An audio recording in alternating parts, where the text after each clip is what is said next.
Hi everyone and welcome to Book Boop. My name is Rachel and today I have another baker's dozen of recent reads for you. So I have 13 different books to talk about today. A few disclaimers before I get started. One just for me, I am fresh-faced right now, which is a nice way to say I'm not wearing any makeup other than some tinted lip balm, so I'm feeling very self-conscious. My hair is really crazy, but I really need to film, and I was like, you know what? I don't feel like taking the time to put on makeup when I'm not going anywhere outside of the house today. So I'm sorry, you're getting the fresh-faced Rachel today.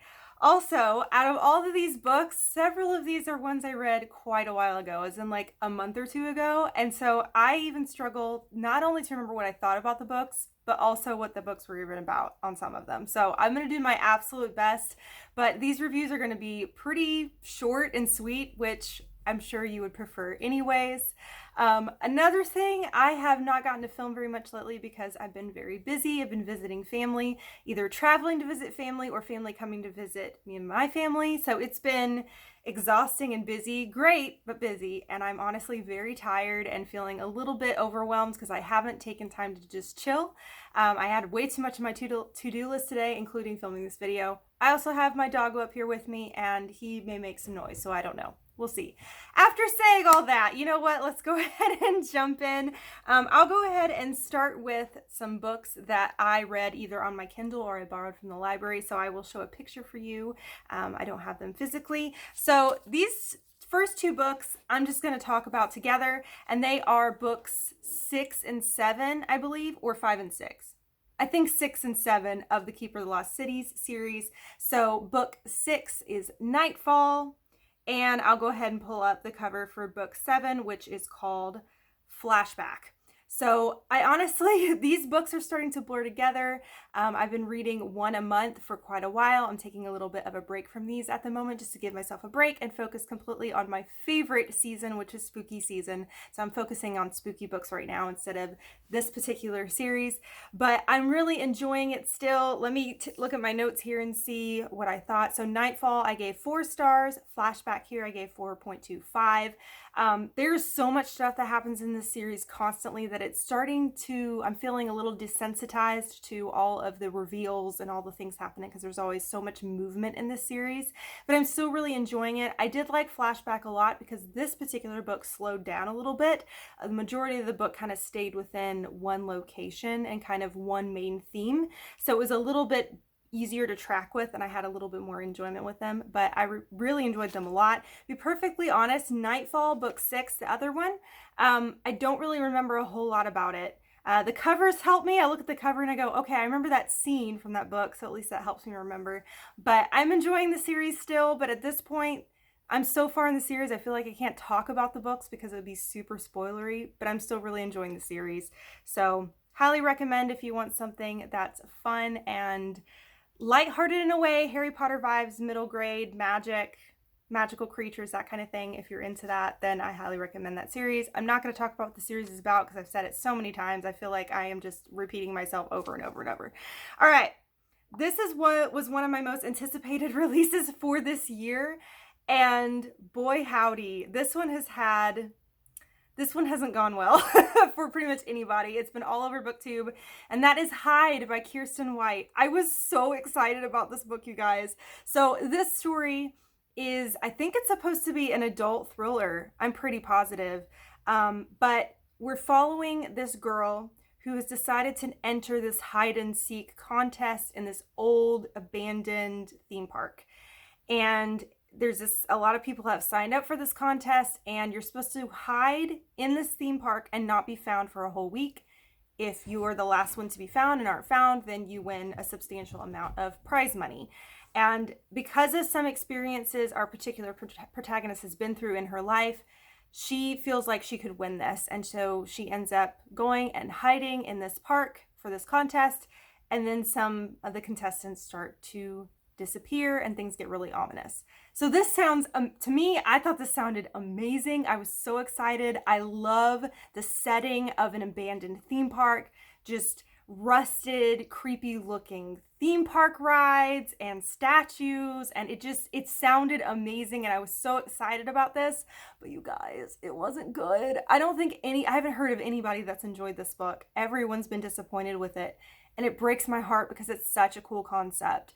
First of all, like I said, I'm pretty positive this is an adult book, but the characters were all basically kind of almost YA type characters, and it was very angsty and also felt like just a little juvenile, to be honest, when it came to the characters and their personalities.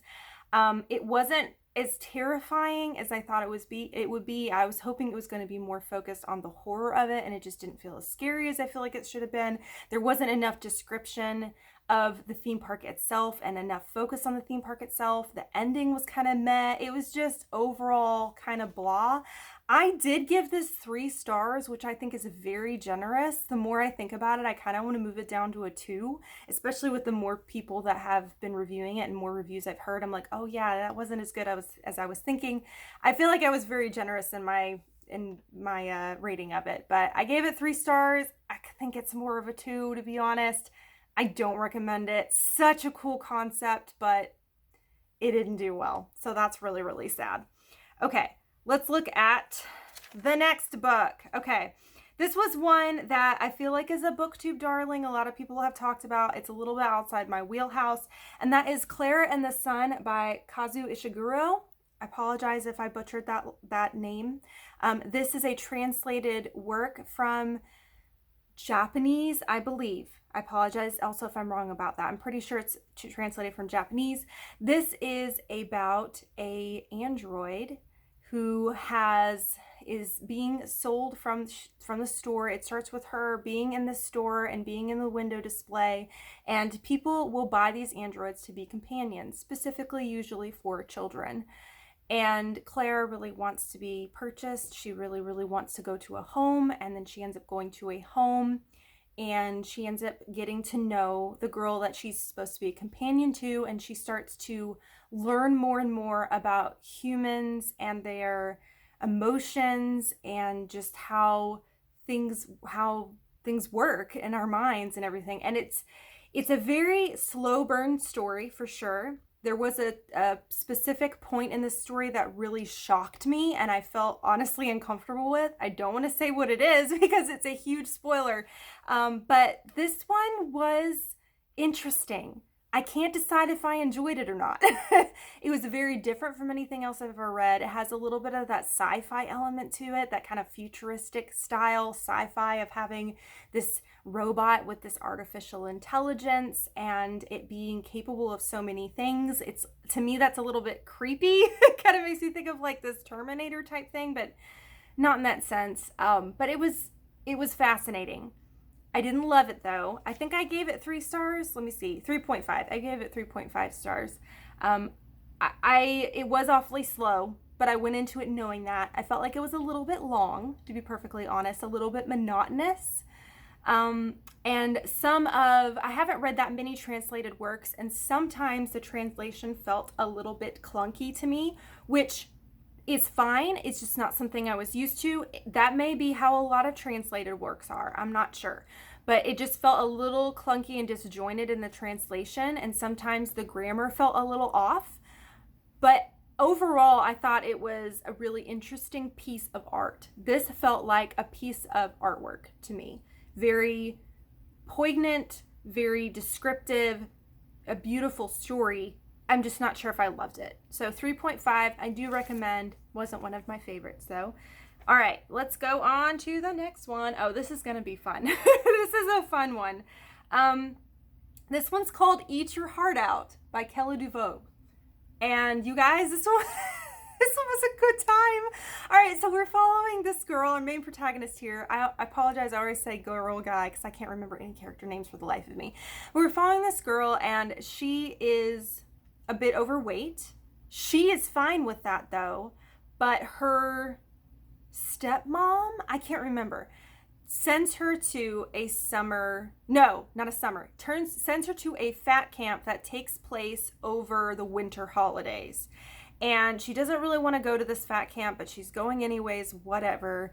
And while she's at this fat camp, a zombie apocalypse breaks out. and that's all I'm gonna say. And it was kind of fantastic. It was so fun. I'm not gonna say how the zombies happened or anything like that, because that would be a huge spoiler, but this was a fun one. We actually followed several different points of view, which was really interesting. We had our main character, who I really adored, but I think we had 6 or 7 different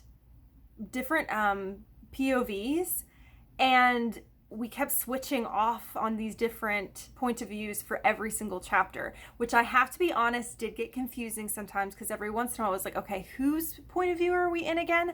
So that did get a little bit confusing, but I really enjoyed this. It was high stakes, but it was also funny.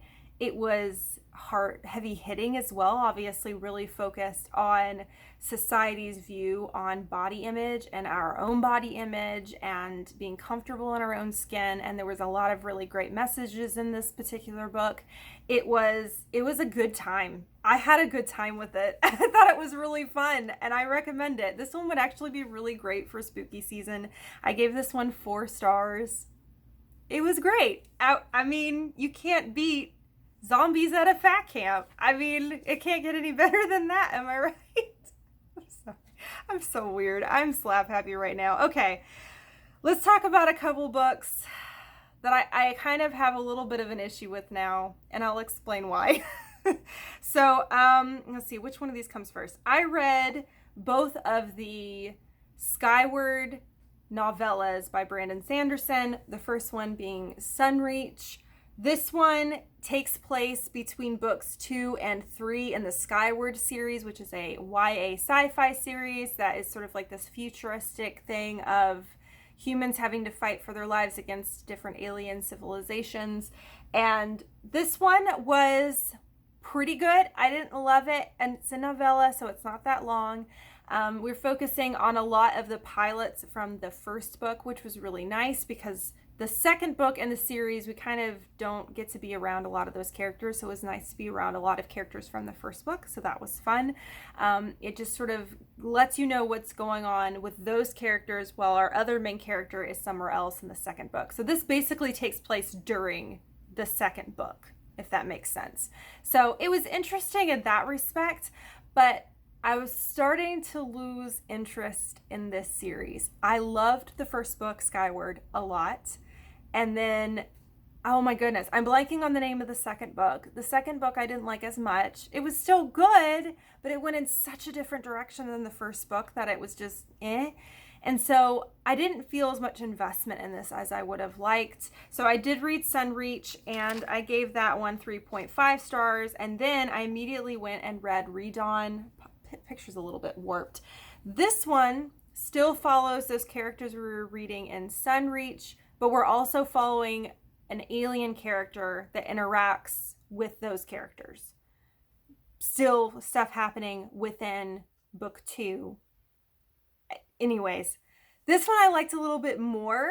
I gave this one 4 stars, so I enjoyed this one a little bit more. We were mainly in this particular character's perspective, and she's the alien character, so it was really interesting to read about her and her culture and how she's different from humanity and all those kind of things. It was really interesting in that respect, but again, I don't know, I haven't been feeling very invested in it, and I was told I had to read these novellas before I read book 3, Cytonic, in that series.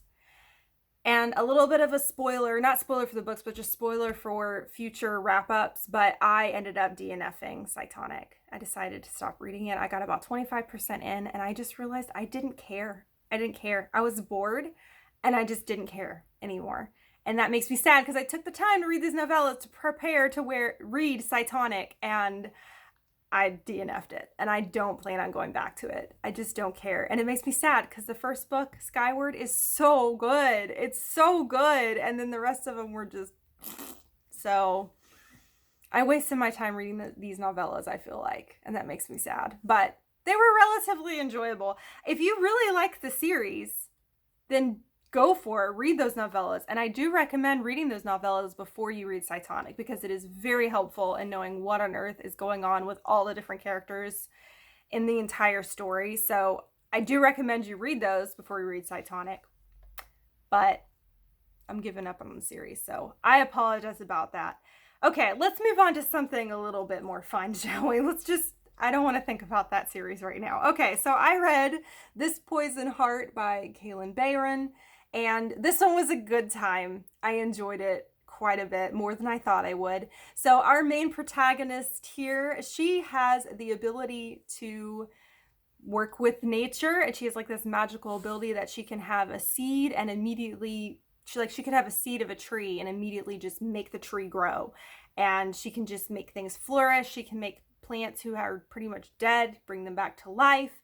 She can do all these incredible things, and she is personally adopted, and she ends up finding out that her great aunt, I can't remember, a relative she didn't even really know she had, passes away and leaves her home.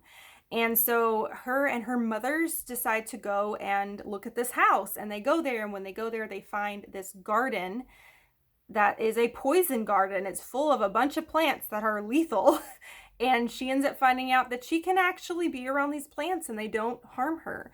There's a lot more to it than that, but it's just this mystery behind who she really is. Who is she, what family is she really from? Why is she not affected by these poisonous plants? There's all this kind of lore and mystery behind it, which was really interesting. I always just the transplant of being from the big city. Like, she lives in New York, I think in Brooklyn, and then she's kind of like lifted off and she goes to this small town to stay in this really old house. And I love that kind of theme. So that was really fun, and I liked the moms. They had a really great relationship with their daughter, and I thought it was fascinating, and I thought it was a good read. I had a good time with it. I do remember that there is a love interest in this book, and I don't like the love interest because it just felt too forced and angsty to me. It felt a little bit like, oh, this is a YA book, so we have to have a love interest. That's kind of how it felt. It just felt forced and uncomfortable to me, and I was just like, it just doesn't feel right. That's the only thing I didn't like about this book. Other than that, I really had a good time with it, and I gave it 4 stars. I've got my little sheet here because I can't remember what I rated all of these. Oh, this particular video is a hot mess. Okay, so that one was fun. I'm looking forward to reading the next book in the series. I think it's only a duology, I believe. So I'm hoping to read the next one relatively soon before I forget what that one is about. Okay, I read another translated work, Little Eyes by Samantha Schweblin. This one was freaking weird. It was a trip. Like I said, this was another translated work. I believe it was translated from Spanish. I'm pretty positive. This story is about the idea of these little stuffed animals on wheels that are sold in stores, and you can either purchase the animal to live with you, or you can control the animal. What I mean by that is that these animals have cameras in their eyes, and someone in the world controls your animal and can see everything and interact with you. The animal can't talk, but the animal can move around and see things. And then, so you can either choose to have this pet in your home, which is just some random person who's seeing your life, or you can be the person that can purchase to be able to be like someone who lives within the pet and controls the animal and sees everything. So a little disturbing when you think about it, because it's like, who on earth is going to be on the other side of those cameras? I mean, that's freaking terrifying. It's like there's no filter. It's like, I mean, you're just letting somebody into your life. So anyways, it was interesting, I guess. The book doesn't mainly focus on one specific person. There are so many different people that we flip through, whether they're someone that controls one of the animals or owns one of the animals. We're just constantly learning about from different perspectives of people from all over the world, different countries, all sorts of things. It was such a fascinating thought of like what people would do with this kind of technology, whether good or bad, because some of it was horrible, like just disturbing. It was a strange book. I don't know how I feel about it. What did I even rate this? I gave it 2.5. Okay. I don't remember really loving it. Some of this book made me uncomfortable. Some of this book was just straight up weird.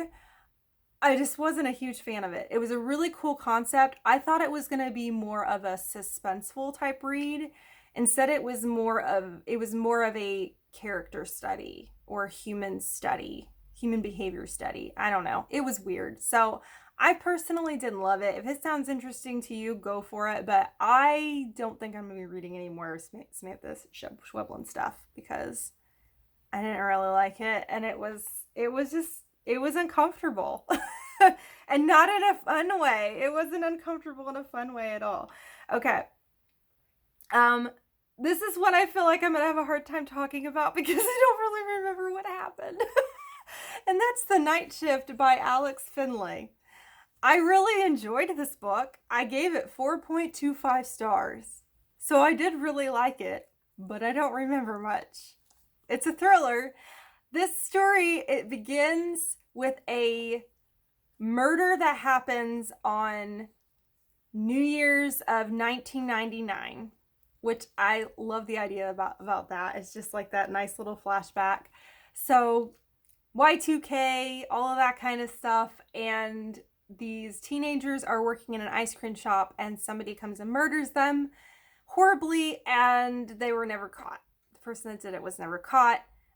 There's sort of like a guess of who it is, but that person disappeared. And then several years in the future now, well, present day, a very similar murder happens again. And I enjoyed it. We mainly followed the investigator from the police that kind of handled this case to try to figure out what happened. And that's mainly, it was sort of like that kind of like cop interviewing people, trying to figure out what happened. Are these two murders connected? Like that kind of thing. And I had a good time with it. I think I kind of remember what the conclusion was and like who did it. I don't 100% remember. So apparently it wasn't that memorable for me, but I did really enjoy it. I had a good time with it. I really recommend it. It was a fun thriller. I had a good time with it, but I don't remember much. So sorry, I can't say much about that book, but it was good. So there we go. Okay, I've got a few more left. This is another one I feel like I don't remember a lot about, but it was good. And that's Happy and You Know It by Laura Hankin. This one was a mix of all sorts of different genres to me. This was an adult contemporary / thriller. I'll put it that way. So we're following this young woman who was in a band, and then she was kicked out of the band, and very soon after she was kicked out of the band went big. And unfortunately, the song that made them big is a song that she wrote. So that sucks. So now she's kind of starting from square one. She's not in a band anymore, and she's just trying to find work. And she ends up becoming an entertainer for a baby group, like a group of moms, a group of rich moms who all get together with their babies, and they hire her to come and play music and sing for their little babies for like baby time, which, it pays good money. Is it the greatest kind of job? No. She could be in this really famous band right now. Unfortunately, now she's playing music for babies. And she starts to get to know these moms and kind of be a part of their lives. And then she finds that their lives aren't as perfect as you think. You get to know the different perspectives of these different moms. And then it takes a turn later in the book to like this mystery thriller thing. And it was a good time. So I personally have never watched shows like Real Housewives or that kind of thing, but that's what I feel like this would be. It's just sort of like digging into these women's lives where they look like their lives are so perfect, and they look great, and they feel like everything is just perfect. Their children are perfect, their husbands are perfect, everything's perfect, but then not really. You kind of see behind the veneer, and it was kind of fun to read it. I had a good time with it. I felt so bad for the main character with her and the whole band thing and like not being in this band, and it was just so depressing. That sucked. But I had a good time with this book, and I rated it 3.5. So apparently I rated it a little bit lower than I thought I would, but I liked it. I had a good time with it. It was an interesting mix of the type of book I normally wouldn't read, like a contemporary, but then it kind of had that thriller aspect that I really like. So that was fun. That was a good time. Okay. Just double checking that I have done all the books that are on my Kindle, and I did. Okay, I've got 2 more left, both that I have physically. So let's talk through these real quick, and then we can be done. Thank you for putting up with me this time. I feel like I'm all over the place. All right.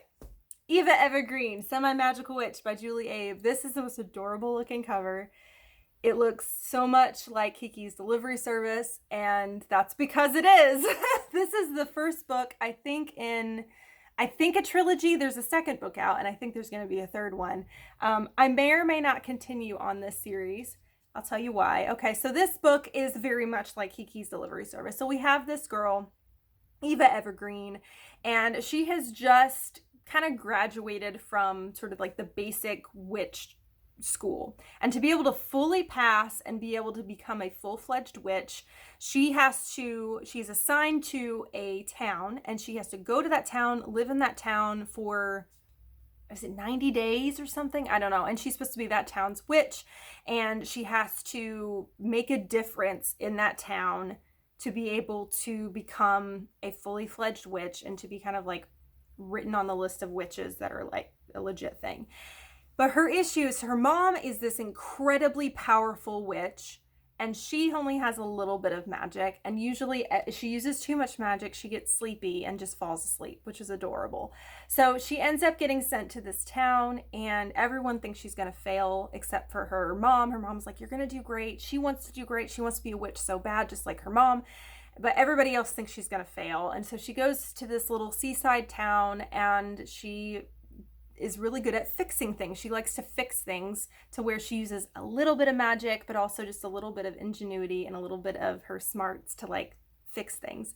And so she does her best to make a difference in this town, and she's trying to help them with things that she's not sure she can even handle. And it's a really sweet story.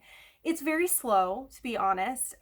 It's a lot of just her meeting people and making friends, and it's very cute. It's very much like Kiki's Delivery Service, which if you've seen that movie or read that book, I haven't read the book yet, but I've seen the movie, and it's very cutesy, and it's very just laid back, and her just meeting different people and helping different people.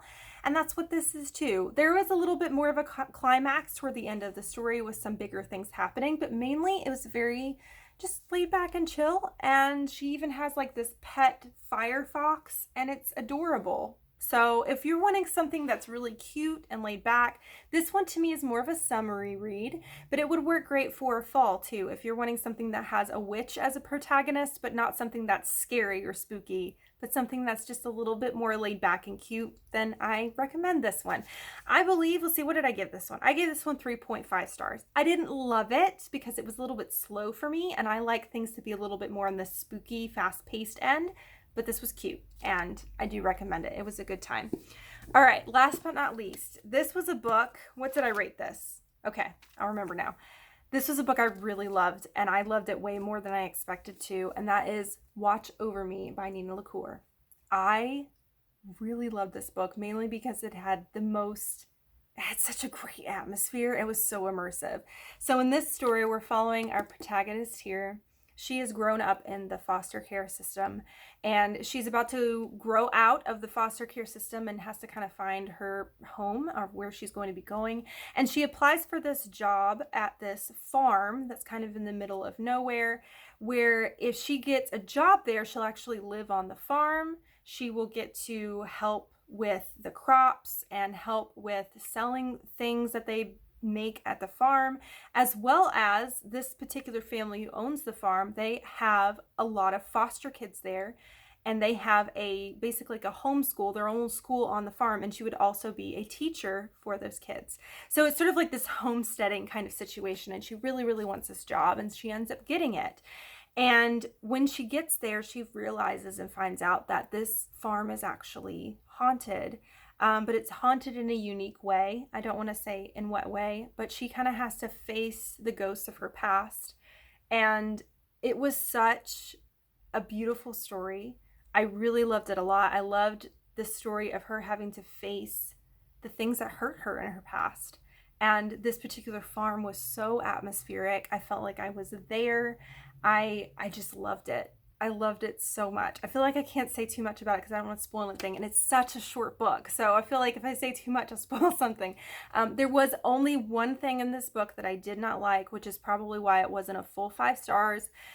This is a YA book. There was one moment in this book that was more on that like sexual edge that I didn't feel like was needed. It wasn't something that really, it didn't help with the story. It wasn't needed in there, and it kind of bothered me it was in there. I don't want to say any more than that, but it's not like it's not like a rape or anything like that. It's not like something violent, but it's just like something sexual that's in there. It's like, why did you throw that in there? That seems so purposeless, and it just felt weird and made me uncomfortable. So that was the only thing in this book, and it's just such a short moment. So overall, this book was so good and so fun, and I really loved it a lot. So I gave it 4.5 out of 5. I really enjoyed it. Highly recommend. There was just, like I said, just one moment in there that I didn't particularly like, but the rest of it was so good, and I love the atmosphere. I think this would be great for fall as well, or any time of year, but I think fall would be a great time for this. So there's that one. Okay. Whoa, that was a lot of books. I'm sorry. I know the past couple recent reads have been long. This is already over 30 minutes long. I apologize. If you've made it this far, do a book stack emoji. I would really appreciate that, just to let me know that you made it this far in the video. Thank you for putting up with all these books, me talking about them. If you've read any of these and have any opinions, whether it's the same or different from mine, please let me know down below. I would love to chat with you about the books that I've read. On this side of the video over here is my logo. If you click on that, you can subscribe to my channel, follow me on my book journey. On this side of the video over here is a suggestion for another video if you would like to watch another one right now. But as always, thank you for watching. You rock, and don't forget to keep reading. Bye.